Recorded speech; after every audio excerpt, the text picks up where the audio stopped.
Ayan na naman, nang kukulong na naman tong si Mamila. Buti na lang nakapagtabo ko dito sa taas. Tatago ka pa dyan sa taas para hindi ka maikulong Ang galing din talaga ng technique mo. Estel. Grabe, napakalinaw talaga ng mata ni Mamila.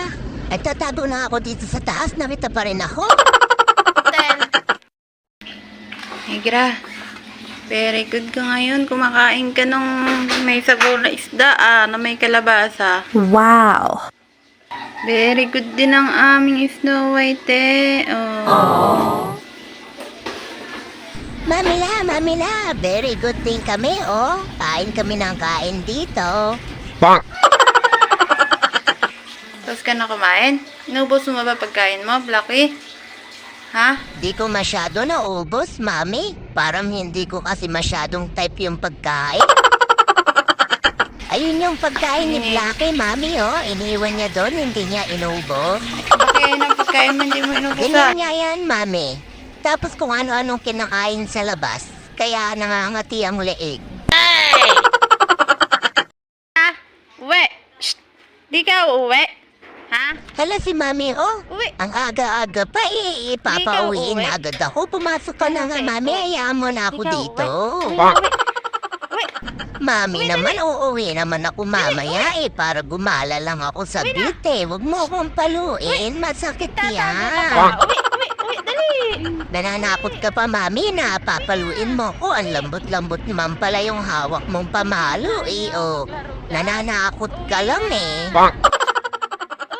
Ba't ba ako nakasunod-sunod dito kay Negra? Pati tuloy ako pinapauwi. Ano na naman problema ng aking binata? Ha? Bait-bait naman ng bebe na yan Napagod na naman yan maglaro kagabi, no? Doon sa labas.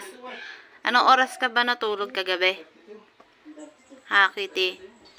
Naglaro ka na naman doon sa labas? Sinong kalaro mo? Ha?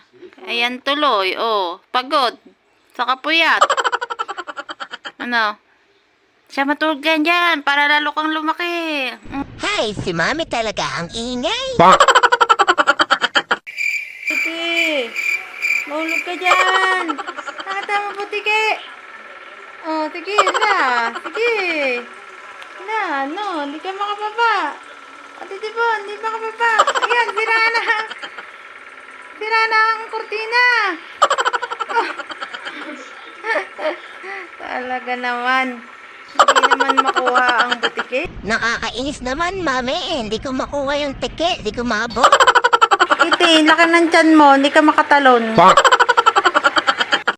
Ano ba yun, Ate Dibon? Nakahiga ang pusa dito Nananahimik ako. Ang kulit-kulit mo. Gusto mo lang makipag-appear Napaka-arte naman ito ni Kalu para nakikipaglaro lang sa kanya. Arte-arte. Nakatulog na nga lang, naaabanas ka.